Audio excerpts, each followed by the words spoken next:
ఎందుకంటే మన పాపం అడ్డం ఉంటుంది కనుక పాపులు రక్షించుటకు మనుష్య కుమారుడు ఈ లోకానికి వచ్చినని మరి పరిశుద్ధ గ్రంథం ఈ విధంగా సెలవిస్తుంది. కనుక మరి యేసుక్రీస్తు ప్రభు వారు పరిశుద్ధుడు కనుక ఆయన 2023 సంవత్సరాల క్రితము ఆ పరము విడిచిపెట్టి మానవుల కొరకు పాపుల కొరకు ఈ లోకాన్ని దిగి వచ్చినాడు.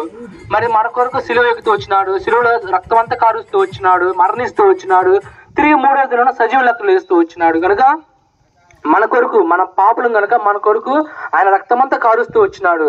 కనుక ప్రియులారా మన ఆయన మరి యేసు ప్రభు పాపిని నన్ను క్షమించు, నీ రక్తంతో కడుగని చిన్న ప్రార్థన చేసుకో, ఆయన నీ పాపాలను క్షమిస్తాడు. ఈ యొక్క పాపాలను మనము తొలగించుకోవాలి.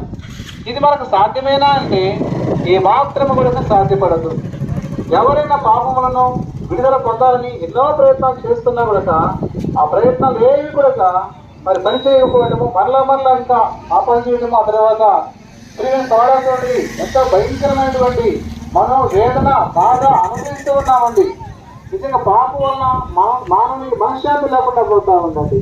ఈనాడు కుటుంబాలలో ఎందుకు అల్లర్లు, గొడవలు, ప్రియమైన సోడాతోటి భార్య భర్తల మధ్య, పిల్లల మధ్య, తల్లిదండ్రుల మధ్య, అన్నదమ్ముల మధ్య, ప్రియమైన సోడాతోటి భయంకరమైనటువంటి తగాదులు, గొడవలు, కొట్లాట్లు, పోలీస్ స్టేషన్లు, కోర్టులండి, తీర్పులండి.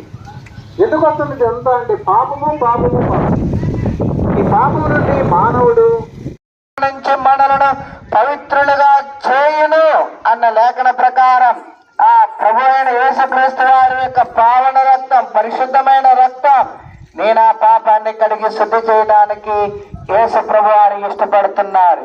కాబట్టి ఆ భయంకరమైనటువంటి నరకం నుంచి నువ్వు తప్పించుకోవాలి అంటే సూక్ష్మలో మోక్షం.